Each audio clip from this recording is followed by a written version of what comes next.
दोस्तों, आज मैं आपके लिए फिर एक नई कहानी लेके आया हूँ।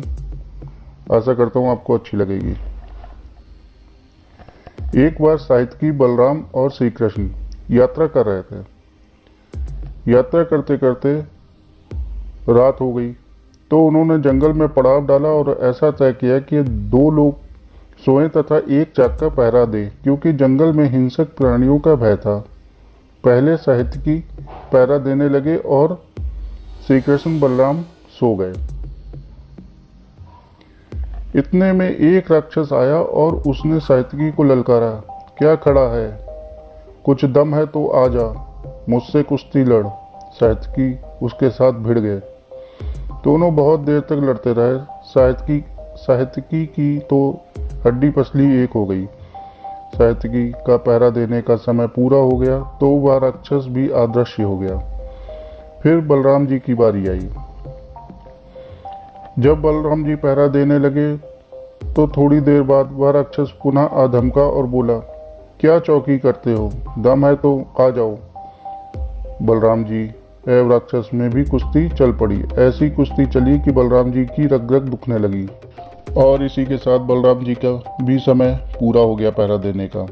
बलराम जी श्री कृष्ण को कैसे बताते कि वे कुश्ती में हार कर बैठे हैं। श्री कृष्ण जी पहरा देने लगे तो वह राक्षस पुनः आ खड़ा हुआ और बोला, क्या चौकी करते हो। यह सुनकर श्री कृष्ण खिलखिलाकर हंस पड़े।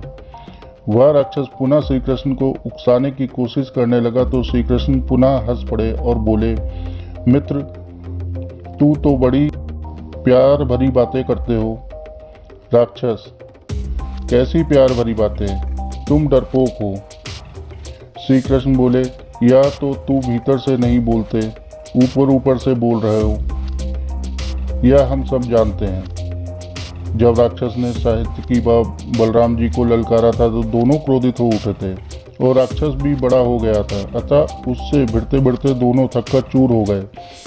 लेकिन जब श्री कृष्ण को ललकारा तो वे हंस पड़े और हंसते हंसते जवाब देने लगे तो राक्षस छोटा होने लगा। राक्षस ज्यों ज्यों श्री कृष्ण को उकसाने वाली बातें करता त्यों तो श्री कृष्ण सुनी अनसुनी करके उस पर प्यार की निगाह डालकर हंस देते। ऐसा करते करते वह जब एकदम नन्हा हो गया तो श्री कृष्ण ने उसे अपने पीताम्बर में बांध लिया। सुबह उठकर जब तीनों आगे की यात्रा के लिए चले तो साहित्यकी ने श्री कृष्ण के पीताम्बर में कुछ बंधा हुआ देखकर पूछा कि यह क्या है। श्री कृष्ण, जिसने तुम्हारा ऐसा हाल किया वही राक्षस है। ऐसा कहकर श्री कृष्ण ने पीताम्बर की गांठ खोली और वह नन्हा सा राक्षस निकाला।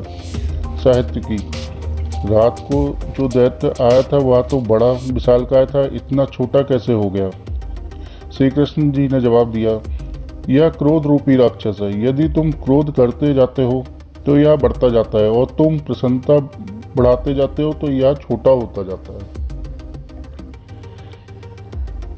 मैं इसकी बात बात पर सुनी अनसुनी करता गया तो यह इतना नन्हा हो गया। तुमको सीख देने के लिए ही मैंने इसे पीताम्बर के एक छोर में बांध लिया था। तो दोस्तों, क्षमा, प्रसन्नता, अविचार व कामना और अहंकार के त्याग से क्रोध नन्हा हो जाता है। इसलिए हमें अपने क्रोध पे काबू रखना चाहिए और हमेशा मुस्कुराते रहना चाहिए। आशा करता हूँ आपको यह कहानी अच्छी लगी होगी। अगर अच्छी लगी है तो चैनल को लाइक करिए, सब्सक्राइब करिए। धन्यवाद।